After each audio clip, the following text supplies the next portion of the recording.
وَاتَّبَعُوا مَا تَتْلُو الشَّيَاطِينُ عَلَى مُلْكِ سلیمان۔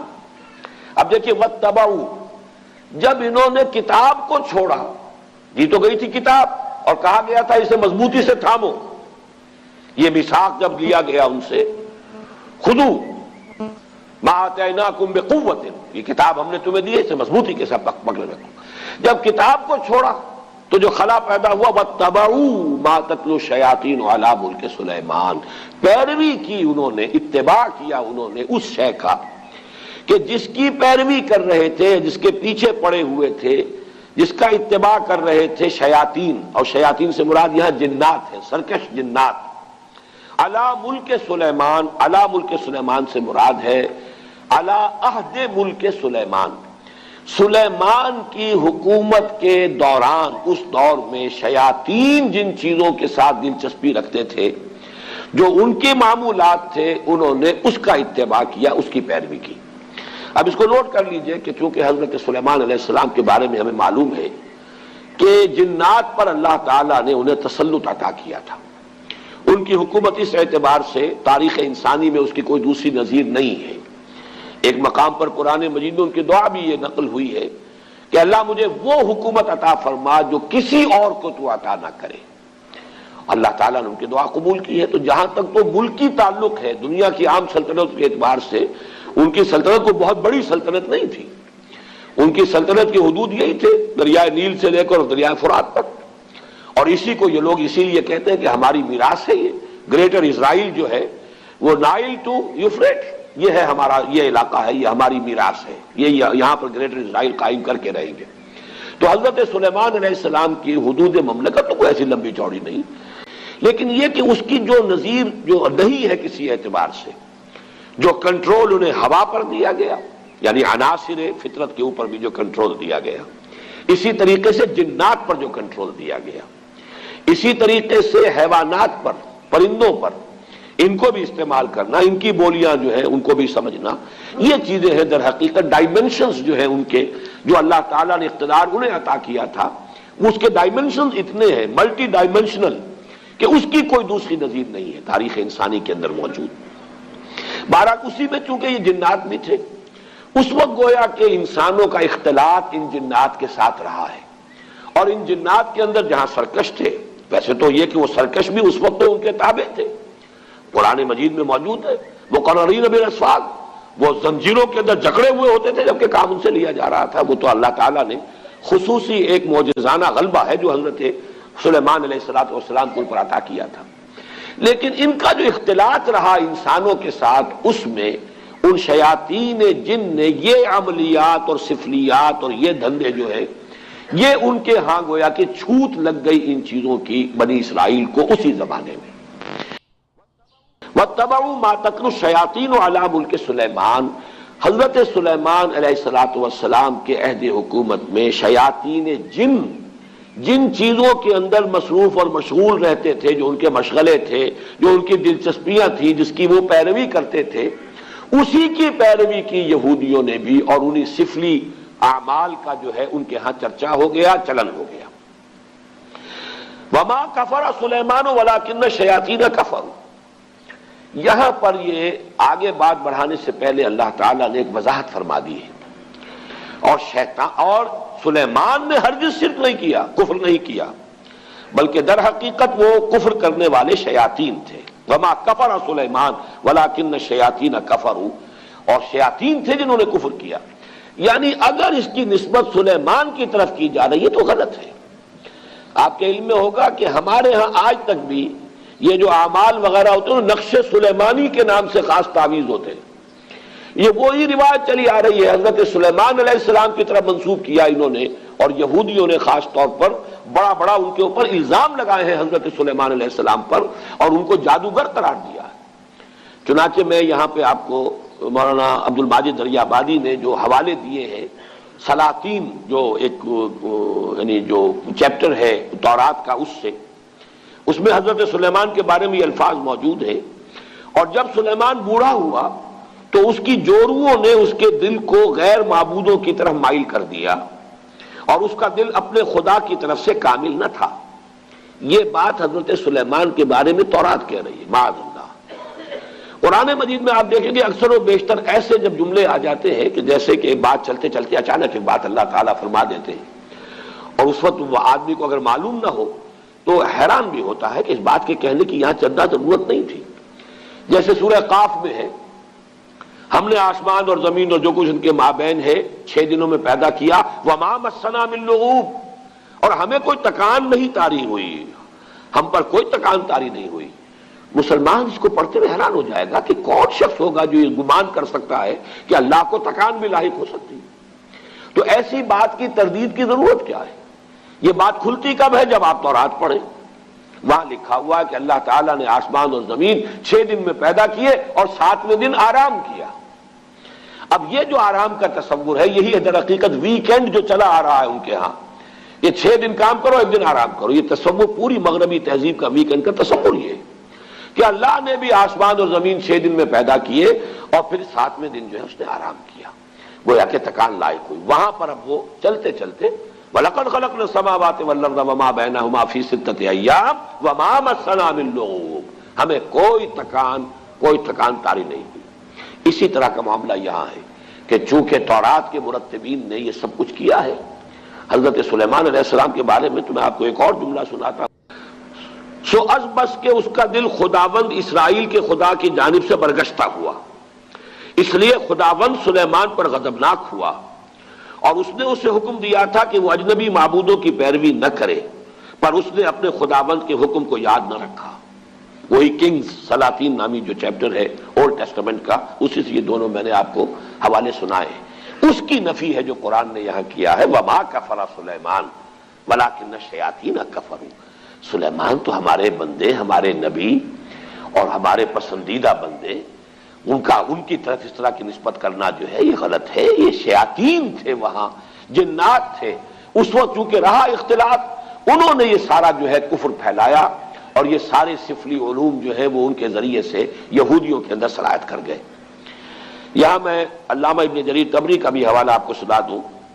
قال بعض احبار الیہود، علامہ ابن جریر فرماتے ہیں کہ یہود کے بڑے بڑے علماء میں سے بعض نے یہ کہا ہے، وہ یہ کہتے تھے آپس میں، الا تعجبون من محمد، آپس میں گفتگو کرتے ہیں، تمہیں تعجب نہیں ہوتا محمد پر صلی اللہ علیہ وسلم؟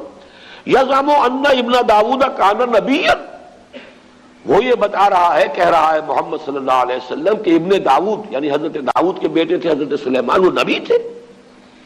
وما کان الا ساحرا، وہ تو سوائے ایک جادوگر کے کچھ تھا ہی نہیں. سلیمان کی یہ شان ہے جو تورات کے یہ مرتبین جو ہے انہوں نے اپنے ہاں درج کی ہوئی. تو اس کی نفی قرآن مجید نے یہاں کی ہے. جہاں جہاں موقع ملتا ہے، جو بھی پردے ڈال دیے گئے تھے انبیاء کی سیرت و کردار پر، یا داغدار کر دیا گیا تھا، قرآن مجید نے ان داغوں کو، دھبوں کو دھویا ہے. اور اس کا بھی ایک خاص سبب تھا اصل میں، کیوں بنی اسرائیل نے اپنے انبیاء کی سیرتوں کو داغدار کیا، اس کا سبب بھی سمجھ لیجئے. دیوانہ بکار خیش ہوشیار یہ بغیر کسی سبب اور بغیر کسی مقصد کے نہیں تھا. جب ان کے علماء کے اندر اخلاقی زوال آیا، انحطاط آیا، اب لوگ ان پر انگلیاں اٹھاتے تھے کہ تم اتنے بڑے عالم ہو کر، اتنے بڑے مذہبی رہنما ہو کر یہ تمہاری حرکت.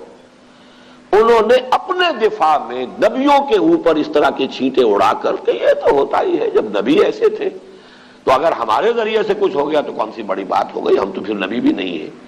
یہ اپنے آپ کو بچانے کے لیے در حقیقت، اور یہ اس کی مثالیں اور بھی تاریخ میں آپ کو ملیں گی، میں زیادہ تفصیل میں اس وقت نہیں جانا چاہتا، لیکن اس وقت صرف یہ وضاحت میں کرنا چاہتا تھا کہ وما کفر سلیمان ولکن الشیاطین کفروا یعلمون الناس السحر، وہ لوگوں کو سحر سکھاتے تھے. اب یہ سحر جو ہے، جو کہ شریعت محمدی صلی اللہ علیہ وسلم میں یہ کفر ہے، آگے آ جائے گا، اس کی وضاحت کی گئی ہے. جادو ہے تو حقیقت، لیکن جادو کرنا کفر ہے. اگر اس کا سیکھنا کرنا تو ہے ہی ہے کفر، اس میں تو شک ہے ہی نہیں، خود جادو کرنا، لیکن جادو کا علم حاصل کرنا یہ بھی کفر ہے، یہ بھی ممنوع ہے، یہ بھی حرام ہے. اس لیے ظاہر بات ہے کہ وہ ذریعہ کفر بننے والی شے ہے. یعلمون الناس السحر، اس کی اصل حقیقت کیا ہے وہ میں ذرا تھوڑی دیر میں آگے جو موضوع آ رہا ہے اس کے حوالے سے بات کروں گا.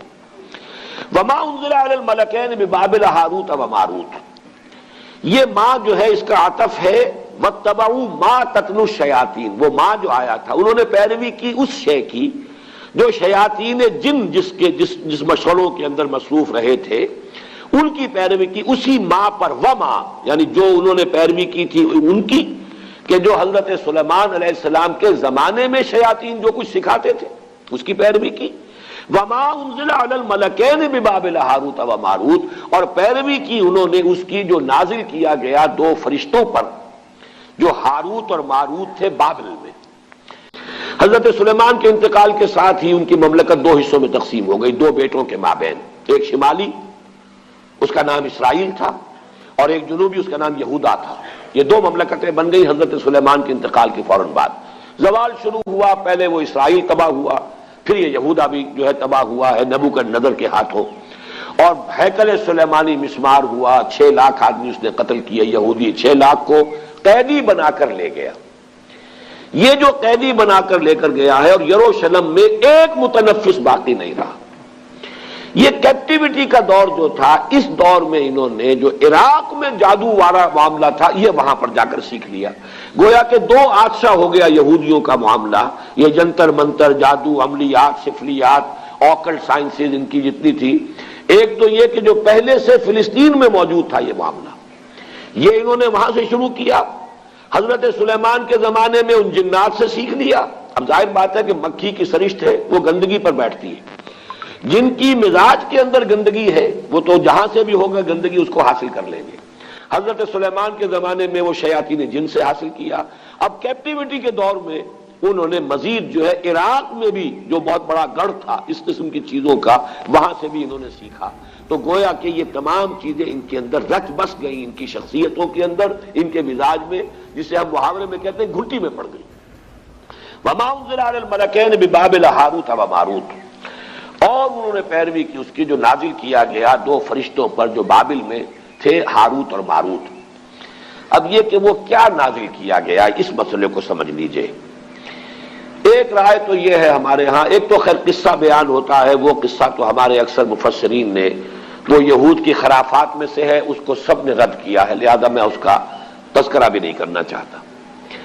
عام طور پر جو بات کہی جاتی ہے وہ یہ ہے کہ اللہ تعالیٰ کی چونکہ ایک سنت ہے کہ کسی قوم پر عذاب سے پہلے پھر آخری امتحان، کوئی آخری ٹیسٹ، آخری فتنہ کہ جس سے ان کے اندر کتنی کچھ خباثت آ چکی ہو وہ ظاہر ہو جائے، اس کے لیے آزمائش کے لیے اللہ تعالیٰ مختلف صورتیں پیدا فرماتے ہیں۔ جب ان کے ہاں ان چیزوں کا رواج بہت ہو گیا تو اللہ تعالیٰ نے دو فرشتوں کو انسانی شکل میں بھیجا، اور وہ فرشتے جو ہیں وہ ان کو کچھ وہ جادو وغیرہ کی تعلیم دیتے تھے، لیکن کہہ دیتے تھے دیکھو یہ کفر ہے، ہم فتنہ ہیں، مت سیکھو۔ لیکن یہ کہ اگر سیکھنا چاہتے ہو تو ٹھیک ہے، اگر تمہاری طلب یہی ہے، تاکہ معلوم ہو جائے کہ ان کی طلب کس شے کی ہے، ان کی اپنی فطرت کس درجے مسخ ہو چکی ہے۔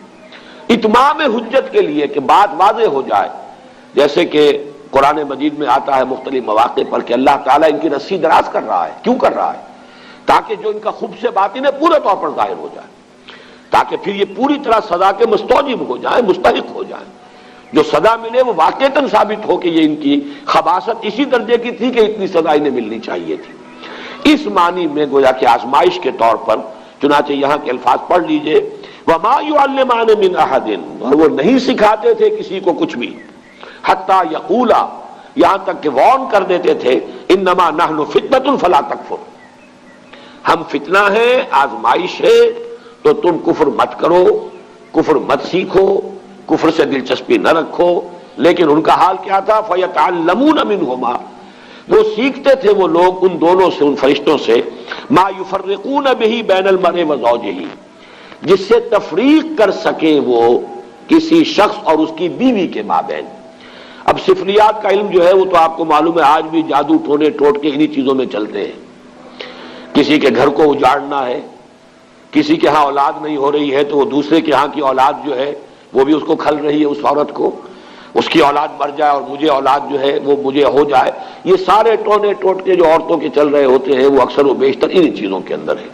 قرآن مجید نے بھی وہی جو سب سے زیادہ دکھتی ہوئی رکھ تھی اسی کو پکڑا ہے، فَيَتَعَلَّمُونَ مِنْهُمَا مَا يُفَرِّقُونَ بِهِ بَيْنَ الْمَرْءِ وَزَوْجِهِ، بجائے اس کے کہ گھروں کو آباد رکھیں، گھر ہنستا بستا ہے، شوہر اور بیوی کے مابین موافقت ہے، یگانگت ہے، گھر آباد ہے، تو بجائے اس کے کہ وہ اس کو دیکھ کر جو ہے خوش ہو، اس کے اندر کوئی فساد پیدا کرنا، کوئی اختلاف پیدا کرنا، ان کے درمیان کوئی دنگا اور لڑائی کی شکل پیدا کرنا، تفرقہ پیدا کر دینا. یہ بھی ہو سکتا ہے کہ کوئی شخص جو ہے کسی عورت کی سے خود شادی کا خواہش مند ہو اور اس کے لیے اس نے یہ سارے جو ہے ہتھ کنڈے کیے ہو. ما یفرقون بھی اب بھی جو تعویذ بکتے ہیں محبوب قدموں میں آ کر گرے گا، تو وہ تو تعویذ جو ہے وہ انہی چیزوں کے لیے، تو وہ یہ تعویذوں گنڈوں کا کام جو ہے سب سے زیادہ جو اس میں ہاٹ کیکس کی طرح بکنے والے ہیں، وہ تو ظاہر بات ہے اسی دھندے سے متعلق ہے. وما هم بضارین بہ من احد الا باذن اللہ، حالانکہ نہیں تھے وہ ضرر پہنچانے والے کسی کو اس کے ذریعے سے مگر یہ کہ اللہ کے حکم سے.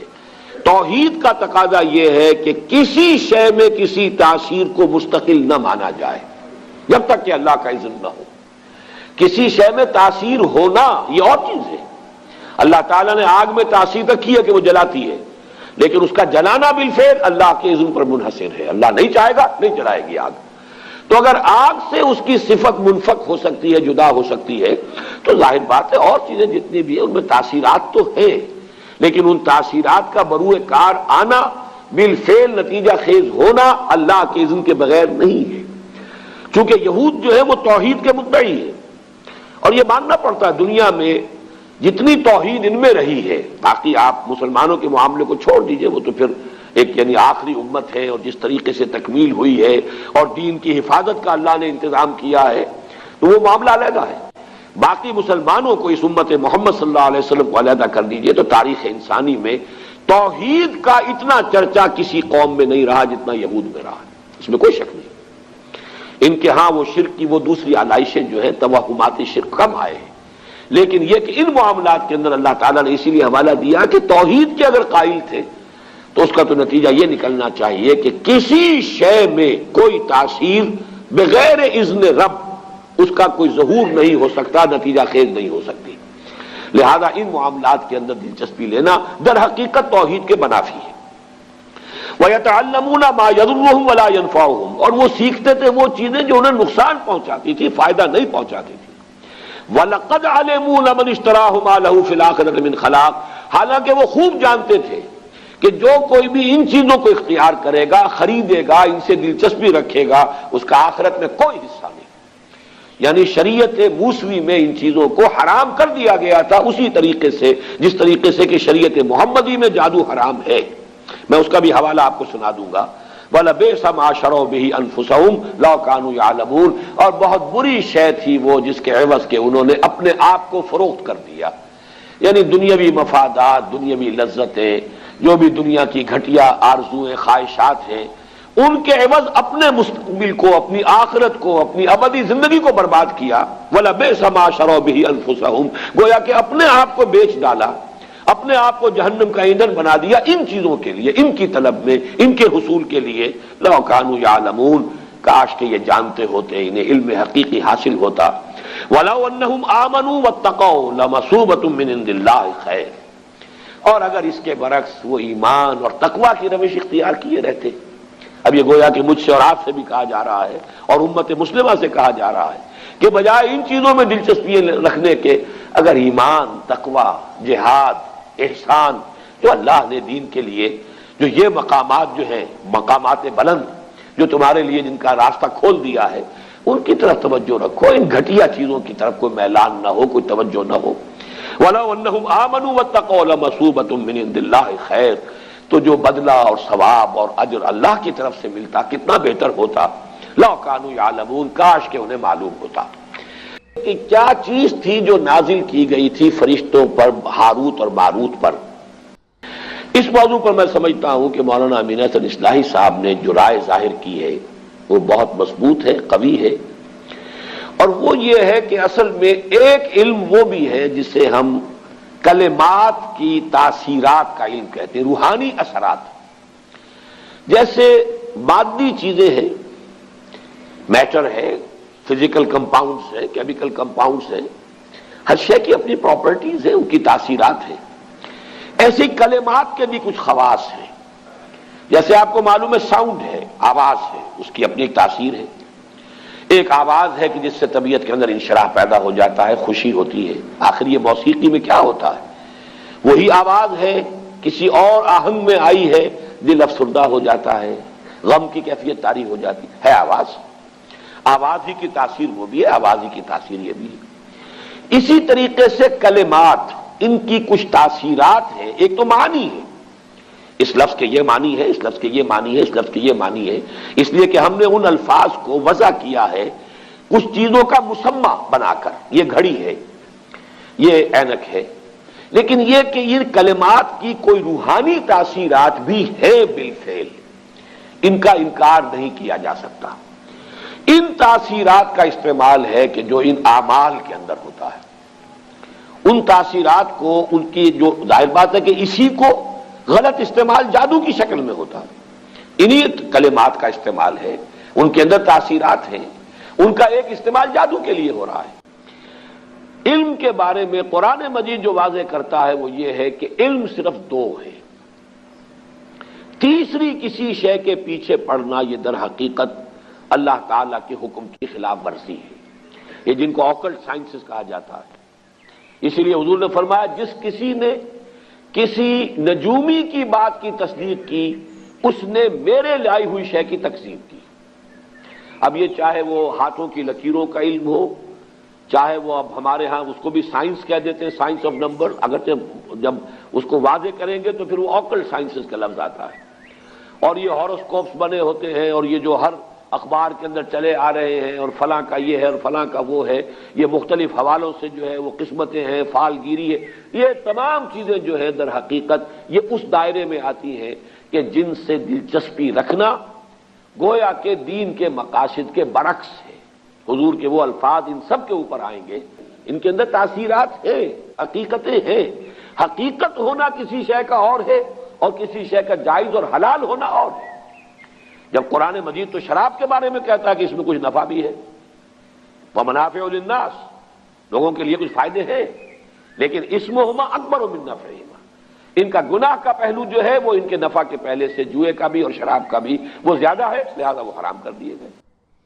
لیکن ان سے دلچسپی رکھنا، اس کے پیچھے لگنا، اس میں یقین رکھنا، یہ چیزیں جو ہے پھر انسان کے اندر جس طرح کا ایک وہمی سا مزاج پیدا کر دیتی ہے، پھر اس کے اندر سے وہ عمل کی جو ایک قوت ہے اور ایک ارادہ اور عزم، اس کو جس طریقے سے دیمک جو ہے لکڑی کو کھا جاتی ہے، اس طریقے سے یہ دلچسپیاں پھر انسان کے اندر سے اس عزم اور ارادے اور جد و جہد اور عمل، اس سے انسان کو جو ہے بیگانہ کر دیتی ہیں۔ تو ان کو ہمارے ہاں حرام قرار دیا گیا۔ دوسرا علم ہے وحی کا جو اللہ کی طرف سے گیون ہے، یہ ریویلڈ نالج ہے، اس کے لیے ہم قرآن اور سنت، اس لیے کہ سنت کو ہم سمجھتے ہیں کہ وحی جو ہے وحی جلی بھی ہے، وحی خفی بھی ہے۔ حضور صلی اللہ علیہ وسلم کو قرآن بھی دیا گیا ہے، اور اللہ تعالیٰ کی طرف سے آپ کو اور بھی وحی خفی ہوتی تھی، اور وہ آپ کو جو سنت سے جو چیز ثابت ہو جائے گی یا وہ ہے، اور یا پھر وہ شے جو ہمارے تجرباتی علوم اور ہماری عقل اور ہماری سمع اور بصر کے نتیجے میں جو چیز حاصل ہوئی۔ یہ دو علم ہیں، وَلَا تَقْفُ مَا لَيْسَ لَكَ بِهِ عِلْمٌ إِنَّ السَّمْعَ وَالْبَصَرَ وَالْفُؤَادَ كُلُّ أُولَٰئِكَ كَانَ عَنْهُ مَسْئُولًا۔ یا علم ہے قرآن اور سنت کا علم، یا اس سے استنباط، اس سے استدلال، عقل یہاں بھی لگے گی، اجتہاد جو ہے وہ عقل ہے، قرآن اور سنت کی بنیادی جو چیزیں ہیں ان سے استنباط کرنا، استدلال کرنا، قیاس کر کے نئی صورتحال کے بارے میں حکم جو ہے اس سے نکالنا، یہی عقل کا استعمال ہو جائے گا۔ لیکن سورسز یا ریویل نالج وہی خفی ہے، وہی جلی، لیکن وہی خفی نبی کی، کسی اور ولی اللہ کی وہی خفی جو ہے وہ حجت نہیں ہے۔ کوئی بڑے سے بڑا ولی ہو، بڑے سے بڑا اس کا کشف ہو، بڑی سے بڑی اس کو جو ہے وہ بشارت ہو گئی ہو، دین میں حجت نہیں ہے۔ حجت اللہ کی کتاب اور اس کے رسول صلی اللہ علیہ وسلم کی سنت۔ اور ادھر ان السمع والبصر والفؤاد، ان دو کے علاوہ تیسرا یہ سارا دائرہ جو ہے ممنوع ہے، جس کو کہ یہاں پر کفر کے درجے میں کہا گیا، وما کفر سلیمان ولکن الشیاطین کفروا، اور جو آخری الفاظ تھے وَلَقَدْ عَلِمُوا لَمَنِ اشْتَرَاهُ مَا لَهُ فِي الْآخِرَةِ مِنْ خَلَاقٍ۔ میں نے آپ کو کتاب استثناء ڈیوٹرانومی کا وہ اقتباس بھی سنا دیا ہے، جو حضرت موسیٰ علیہ السلام کے زمانے میں انہیں کہہ دیا گیا تھا کہ ان چیزوں کی طرف نہ جانا، ان سے دلچسپی نہ لینا۔ ان کے علم میں تھا یہ کہ جو کوئی بھی ان چیزوں سے دلچسپی رکھیں گے ان کی پیروی کریں گے، ان کے درپے ہوں گے، ان کا آخرت میں کوئی حصہ نہیں۔ وَلَبِئْسَ مَا شَرَوْا بِهِ أَنفُسَهُمْ، لیکن انہوں نے ان چیزوں میں مشغول ہو کر، ان میں دلچسپی لے کر برا انجام اپنے لیے خرید لیا، اپنی جانوں کو فروخت کر دیا بڑی بری شے کے لیے۔ یہ ہے وہ شے پھر جو خود ہمارے ہاں بھی آپ دیکھیں گے کہ پھر مذہب کا تعلق جو ہے وہ ان چیزوں کے ساتھ رہ جاتا ہے۔ وہ عملیات ہیں، وہ ٹونے ٹوٹکے ہیں، وہ خاص قسم کے جو ہے وہ اعمال قرآنی پر آپ کو پوری پوری کتابیں مل جائیں گی۔ فلاں کام کے لیے اس آیت کا ورد کرو، اور فلاں کام کے لیے جو ہے اس کا چلا کھینچو، اور فلاں کے لیے وہ قرآن مجید پھر اب وہ کتاب ہدایت نہیں، وہ کسی ریولیوشن کا مینول نہیں رہا۔ وہ قرآن مجید جو ہے وہ انسانی زندگی کے پیچیدہ مسائل کے حل کے لیے ادھر رجوع نہیں ہو رہا ہے، بلکہ وہ یہ کہ یہ جو آپ کی ضروریات ہیں یا کوئی اپنے مشکلات ہیں ان کے حل کے لیے اب اس کو ایک ذریعہ بنا کر وہ عملیات، اس کے حوالے سے قرآن مجید جو ہے وہ گویا کہ مسلمانوں کی دلچسپی کا موضوع بنا۔ تو گویا کہ جیسا کہ میں نے عرض کیا تھا کہ یہ ساری چیزیں وہ بتائی جا رہی ہیں کہ جو وہاں ہوئی ہمارے ہاں بھی ہوئی ہیں۔ جیسے کہ حضور نے فرمایا تھا صلی اللہ علیہ وسلم، لَتَتَّبِعُنَّ سُنَنَ مَنْ كَانَ قَبْلَكُمْ، تم لازماً ان لوگوں کی پیروی کرو گے کہ جو تم سے پہلے تھے، یہاں تک کہ اگر وہ گوہ کے بل میں گھسے تھے تو تم بھی گھسو گے۔ اور اس سے بھی آگے بڑھ کر آپ نے بات کہی، میں اسے نہیں دوہرا رہا ہوں، دوبارہ بار بار میں بیان کر چکا ہوں۔ لوگوں نے پوچھا حضور کن کے بارے میں فرما رہے ہیں؟ کیا یہ الیہود والنصارى؟ آپ نے فرمایا فمن، وہ نہیں تو اور کون؟ جو گمراہیاں ان کے آئیں تمہارے ہاں بھی آئیں گی، جو ان کو مغالطے ہوئے تمہارے ہاں بھی ہوں گے، جو من گھڑت عقائد انہوں نے ایجاد کر لیے تھے تم بھی ایجاد کرو گے۔ اور دوسری حدیث وہ ہے کہ جو حالات ان پر وارد ہوئے وہ تم پر بھی وارد ہوں گے، جیسے عذاب کے کوڑے ان پر پڑے تم پر بھی پڑیں گے، جیسے اللہ تعالیٰ کی طرف سے سرزنش ان کو ہوئی ہے مختلف مراحل پر ان کی تاریخ کے دوران تمہیں بھی ہوگی۔ وہ تو پھر ایک مستقل موضوع ہے جس پر کہ یہ دو سابقہ اور موجودہ امتوں کا ماضی، حال اور مستقبل نامی جو میری اس وقت موجود کتاب ہے اس میں اس کی تفصیل موجود ہے۔ اسی طریقے سے یہ سمجھیے کہ جب دین کی اصل حقیقت جو ہے وہ کمزور پڑے گی، اس سے ذہنی رشتہ کمزور پڑے گا، دلی لگاؤ کم ہو جائے گا، تو کچھ اور چیزیں آئیں گی جو اس خلا کو پر کریں گی۔